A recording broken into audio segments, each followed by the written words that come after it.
हम सभी अपने किचन गार्डन में जो भी सब्जियां उगाते हैं उन सब्जियों को दो वजह से उगाते हैं। पहली वजह होती है हमारा शौक होता है गार्डनिंग करने का। इस वजह से हम अपने किचन गार्डन में सब्जियों के पौधे या फिर फूलों के पौधे या फिर फलों के पौधे लगाते हैं। लेकिन इसके अलावा एक वजह और होती है, वो वजह यह है हम ऑर्गेनिक खाना चाहते हैं। मतलब मार्केट में मिलने वाली जो भी सब्जियां आती हैं उन सब्जियों से बच करके घर पर ऑर्गेनिक उगा करके खाना चाहते हैं। क्योंकि जो मार्केट में मिलने वाली सब्जियां होती हैं वो बहुत ही ज़्यादा खतरनाक कीटनाशक के द्वारा तैयार की जाती हैं। इसके अलावा केमिकल फर्टिलाइजर का भी इस्तेमाल किया जाता है जो कि हमारी बॉडी के लिए बहुत ही ज़्यादा नुकसान पहुंचाती हैं। लेकिन सबसे बड़ी वजह यह होती है हम जो भी घर पर सब्जियां उगाते हैं उनमें अच्छी पैदावार नहीं मिल पाती है। जैसे कि आप यहाँ पर देख रहे हैं हमारे इस टमाटर के पौधे पर काफ़ी ज़्यादा टमाटर लगे हुए हैं।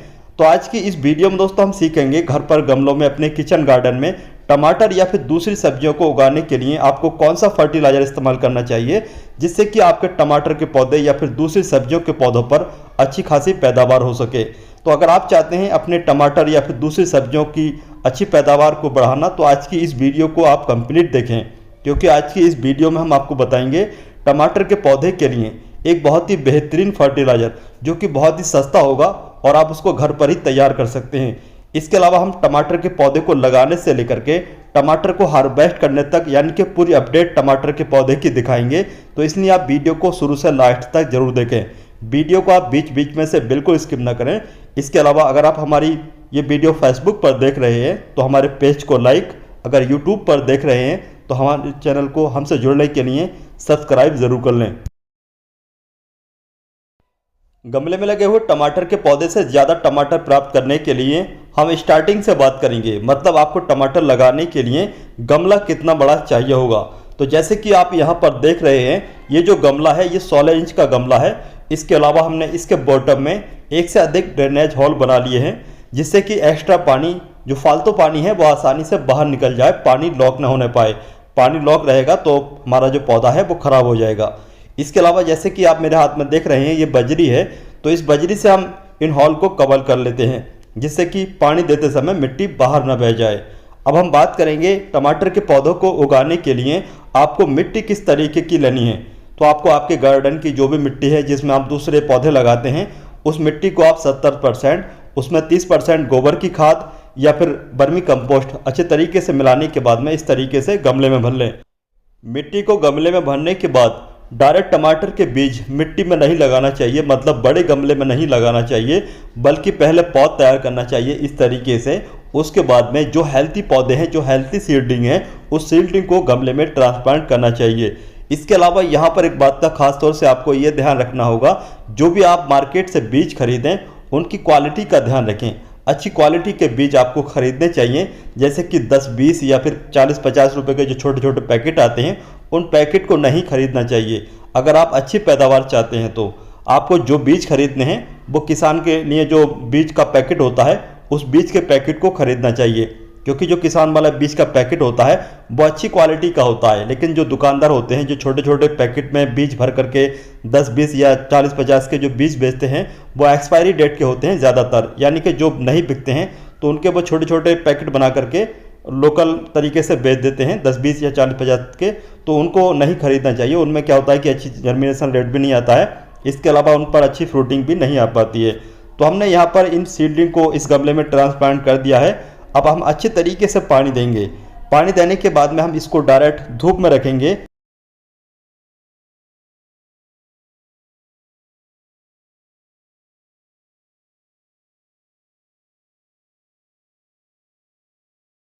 इस गमले में टमाटर के इन पौधों को ट्रांसप्लांट करने के बाद अब तक का जो समय है वो पूरे 10 दिन का हो चुका है।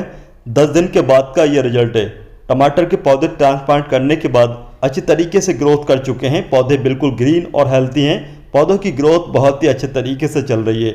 अब सही समय है इन पौधों की मिट्टी की हल्की फुल्की गुड़ाई करने का। ट्रांसप्लांट करने के 10 दिन के बाद में पौधों की मिट्टी की गुड़ाई ज़रूर करना चाहिए, जिससे कि पौधों की रूट्स को हल्की फुल्की हवा मिले और पौधे की ग्रोथ और भी तेज़ी से हो सके। तो हम यहाँ पर हल्की हल्की पौधों की मिट्टी की गुड़ाई कर रहे हैं। इसके अलावा यहाँ पर गुड़ाई करते समय आपको खास तौर से ये ध्यान रखना होगा, आपको पौधों की मिट्टी की ज़्यादा गहराई तक गुड़ाई नहीं करना चाहिए, बल्कि आधा इंच की गहराई तक गुड़ाई करना चाहिए। ज़्यादा गहराई तक गुड़ाई करने से आपके पौधों की रूट्स कट जाएंगी, जिससे आपके पौधे खराब भी हो सकते हैं। टमाटर के पौधों की मिट्टी की गुड़ाई करने के बाद टमाटर के पौधे पर ज़्यादा टमाटर लग सकें, इसके लिए आपको 1G कटिंग, 2G कटिंग और 3G कटिंग भी करना चाहिए। 1G कटिंग, 2G कटिंग और 3G कटिंग क्या होती है, तो चलिए हम आपको दिखाते हैं। जैसे कि आप यहाँ पर देख रहे हैं, ये टमाटर के जो पौधे हैं लगभग 4 इंच के हो चुके हैं। तो 4 से 5 इंच के जब आपके टमाटर के पौधे हो जाएं या फिर इससे ज़्यादा बड़े हो जाएं तो आपको 1G कटिंग करना चाहिए। मतलब टमाटर के पौधों की टॉप के एरिया की जो ग्रोथ है उसको इस तरीके से कट कर देना चाहिए, इस तरीके से पिंच कर देना चाहिए। इससे क्या होगा कि आने वाले समय में इन टमाटर के पौधे पर ज़्यादा साइड ब्रांचेस निकलेंगी। जब ज़्यादा साइड ब्रांचेस निकलेंगी तो जाहिर सी बात है आपके पौधों पर ज़्यादा टमाटर भी लगेंगे। इसके अलावा पिंच करने के बाद टमाटर के इन पौधों को यानी कि इस गमले को ऐसी जगह रखना चाहिए जहां पर डायरेक्ट पूरा दिन की धूप आती हो। पूरा दिन की धूप मिलना बहुत ही ज़्यादा ज़रूरी है टमाटर के पौधों की अच्छी ग्रोथ के लिए। टमाटर के इन पौधों पर 1G कटिंग करने के बाद यानी कि टॉप के एरिया से इनको पिंच करने के बाद अब तक का जो समय है वो 15 दिन का हो चुका है। 15 दिन के बाद का ये रिजल्ट है। तो जैसे कि आप देख सकते हैं, जहां से हमने इन पौधों को पिंच किया था वहां से नई साइड ब्रांचेस निकल चुकी हैं, एक से अधिक। तो हर पौधे पर एक से अधिक साइड ब्रांचेस निकल चुकी हैं, यानी कि एक एक पौधे पर 3-3 ब्रांचेस निकल चुकी हैं। तो इस तरीके से जैसे कि हमने आपको दिखाया, पहली बार हमने 1G कटिंग की थी, मतलब पहली बार जो पिंच किया था, तो इस तरीके से आप जो नई शाखाएं हैं, जो नई जनरेशन है, उसको भी इस तरीके से पिंच कर देंगे। तो इससे क्या होगा कि आपका जो पौधा है वो धीरे धीरे और भी ज़्यादा साइड ब्रांचेस निकलता रहेगा। मतलब एक कटिंग करने से और ज़्यादा ब्रांचेस निकली और फिर ज़्यादा ब्रांचेस जब निकली तो उन पर फिर से पिंच करने से और भी ज़्यादा ब्रांचेस निकलेंगी। तो इस तरीके से ये पौधा धीरे धीरे काफ़ी घना हो जाएगा और आने वाले समय में इस पर काफ़ी अच्छी खासी फ्रूटिंग भी होगी। टमाटर के पौधे की 1G कटिंग, 2G कटिंग या फिर 3G कटिंग करने के बाद आपके टमाटर के पौधे पर ज़्यादा साइड ब्रांचेस निकलें, इसके लिए आपको 1G कटिंग या फिर 2G कटिंग, 3G कटिंग करने के बाद टमाटर के पौधे की मिट्टी में कोई भी फर्टिलाइजर ऐड जरूर करना चाहिए, जिससे कि आपके टमाटर के पौधे पर ज़्यादा साइड ब्रांचेस निकलें। लेकिन यहाँ पर एक बात का खास तौर से ये ध्यान रखना चाहिए, आप जो भी 1G कटिंग या 2G कटिंग या 3G कटिंग करने के बाद में फर्टिलाइजर दे रहे हैं उसमें नाइट्रोजन ज़्यादा होना चाहिए। अगर आपके फर्टिलाइजर में नाइट्रोजन ज़्यादा होगा तभी आपके टमाटर के पौधे पर ज़्यादा साइड ब्रांचेस निकलेंगी। तो आपको ऑर्गेनिक में सिर्फ 2 फर्टिलाइजर मिलेंगे जो कि आपके पौधे के लिए बहुत ही अच्छा तरीके का ज़्यादा साइड ब्रांचेस निकालने का काम करेंगे, मतलब वर्मी कंपोस्ट या फिर गोबर की खाद। ये 2 फर्टिलाइजर ऐसे हैं जिसमें ऑर्गेनिक तरीके से काफ़ी सारा नाइट्रोजन होता है। इसके अलावा नीम की खली या फिर सरसों की खली में भी काफ़ी सारा नाइट्रोजन होता है, लेकिन गोबर की खाद डालने से आपके पौधे की ग्रोथ बहुत तेज़ी से होती है। इसलिए आप गोबर की खाद ज़रूर इस्तेमाल करें 1G, 2G और 3G कटिंग करने के बाद। तो जैसे कि आप देख सकते हैं, यहाँ पर हमने ये 100 ग्राम वर्मी कंपोस्ट लिया हुआ है और ये जो 16 इंच का गमला है, तो 16 इंच के गमले में आप 100 ग्राम वर्मी कंपोस्ट ऐड कर दें। ऐड करने के बाद में अच्छे तरीके से पानी दें और पानी देने के बाद में फिर से आप टमाटर के पौधे को ऐसी जगह रखें जहाँ पर डायरेक्ट पूरा दिन की धूप आती हो। इस गमले में लगे हुए इन टमाटर के पौधों पर 1G, 2G और 3G कटिंग करने के बाद और फर्टिलाइज़र इस्तेमाल करने के बाद का रिजल्ट आपके सामने है। ये पौधे फर्टिलाइज़र इस्तेमाल करने के बाद काफ़ी बड़े हो चुके हैं, बिल्कुल ग्रीन और हेल्थी हैं। ये पौधे जब काफ़ी बढ़ जाते हैं तो एक साइड में झुक करके कभी कभी टूट भी जाते हैं। तो इन पौधों को सहारा देने के लिए आपको गमलों में इस तरीके की बाँस की खपचे गाड़ने के बाद में सुतली के सहारे इन पौधों को बांध देना चाहिए, जिससे कि ये पौधे एक साइड में झुक करके न टूटे। इसके अलावा जैसे कि आप देख सकते हैं, इन टमाटर के पौधों पर अब फूल भी आना शुरू हो चुके हैं, यानी कि आने वाले समय में इन पर फ्रूटिंग भी स्टार्ट हो जाएगी। जब फूल आना शुरू हो जाए तो आपको फूल बढ़ाने के लिए यानी कि फ्रूटिंग ज़्यादा लेने के लिए एक फर्टिलाइज़र इस्तेमाल करना होगा। उसके इस्तेमाल करने से आपके पौधे पर ज़्यादा फूल आएंगे। जब ज़्यादा फूल आएंगे तो आने वाले समय में आपके पौधे पर ज़्यादा फ्रूटिंग भी मिलेगी, यानी कि ज़्यादा फल भी मिलेंगे। तो चलिए उस फर्टिलाइज़र को इस्तेमाल कर लेते हैं। वो कौन सा फर्टिलाइज़र है इसके बारे में तो हम आपको वीडियो को लास्ट में बताएंगे, लेकिन चलिए उस फर्टिलाइज़र को इस्तेमाल कर लेते हैं। टमाटर के पौधे पर ज़्यादा फूल आए, ज़्यादा फ्रूटिंग हो, इसके लिए हमने टमाटर के पौधे की मिट्टी में फर्टिलाइज़र ऐड कर दिया है। लेकिन टमाटर के पौधे पर जब फूल आते हैं तो वो फूल इस तरीके से, जैसे कि आप यहाँ पर वीडियो में देख रहे हैं, इस तरीके से काले पीले होकर के झड़ जाते हैं, फल में कन्वर्ट होते ही नहीं। तो इसकी क्या वजह है? इसकी वजह कई होती हैं, अलग अलग वजह से आपके पौधों पर जो फूल आते हैं वो फल में कन्वर्ट नहीं हो पाते हैं। सबसे पहली वजह है ओवर वाटरिंग की। ओवर वाटरिंग करने से आपके टमाटर के पौधे पर जो फूल आते हैं वो फल में कन्वर्ट नहीं हो पाते हैं, बल्कि पहले ही झड़ जाते हैं। इसके अलावा मौसम की वजह से भी आपके टमाटर के पौधे पर जो फूल आते हैं वो फल में कन्वर्ट नहीं हो पाते हैं। मतलब अगर ज़्यादा सर्दी है, ज़्यादा कोहरा पड़ रहा है तो पॉलिनेशन नहीं होने की वजह से आपके टमाटर के पौधे पर जो फूल हैं वो काले पीले होकर के झड़ सकते हैं।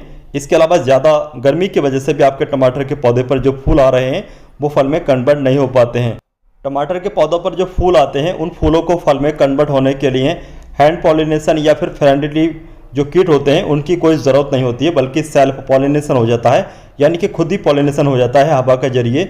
जब फूल हिलते हैं तो हवा के जरिए खुद ही यानी कि सेल्फ पॉलिनेशन हो जाता है। लेकिन ज़्यादा सर्दी या फिर ज़्यादा गर्मी की वजह से वो सेल्फ पॉलिनेशन नहीं हो पाता, जिससे फूल पीले काले होकर के ख़राब हो जाते हैं। टमाटर के पौधों पर वैसे तो कई तरीके की बीमारियां लगती रहती हैं, लेकिन सबसे ज़्यादा जो बड़ी बीमारी है वो लीफ कर्ल की है, जो कि एक वायरस की वजह से होती है। उस वायरस की वजह से जो पत्तियां हैं वो बीच में से मुड़ जाती हैं और नाव के आकार की हो जाती हैं। धीरे धीरे ये पत्तियां काली पीली होकर के झड़ जाती हैं और पौधे की ग्रोथ रुक जाती है। इस तरीके की बीमारी को दूर करने के लिए आप स्टार्टिंग से नीम ऑयल का छिड़काव कर सकते हैं।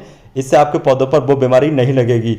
लेकिन अगर आप नीम ऑयल का भी छिड़काव कर रहे हैं फिर भी वो बीमारी दूर नहीं हो रही है तो हम आपको ऑर्गेनिक इंसेक्टिसाइड की एक वीडियो बना करके अपलोड कर देंगे। अगर आपको उस वीडियो की ज़रूरत है तो हमें कमेंट बॉक्स में कमेंट करके बता सकते हैं।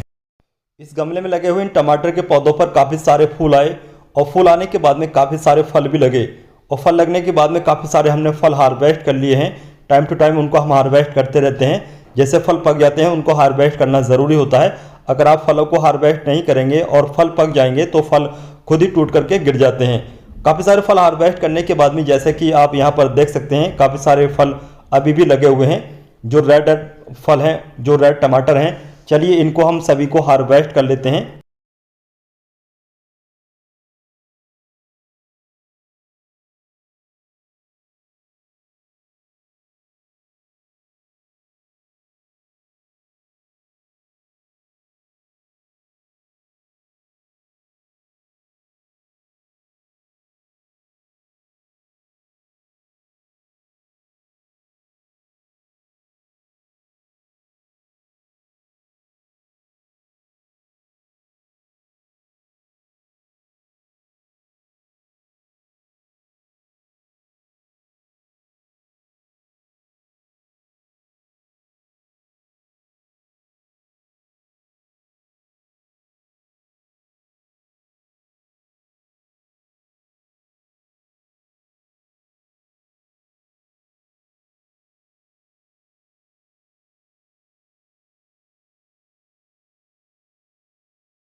टमाटर के पौधे से ज़्यादा टमाटर प्राप्त करने के लिए हमने जो फर्टिलाइज़र इस्तेमाल किया था उस फर्टिलाइज़र को हमने कुछ इस तरीके से तैयार किया था।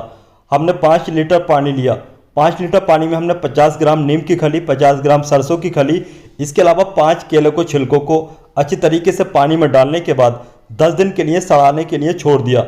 जब अच्छी तरीके से सड़ने के बाद केले के छिलके और नीम की खली अच्छी तरीके से मिक्स होने के बाद में इस तरीके का लिक्विड तैयार हो गया। तो हमने इस तरीके के लिक्विड को अच्छी तरीके से छानने के बाद अपने पौधों की मिट्टी में हर 10 से 15 दिन के अंतराल पर इस्तेमाल किया।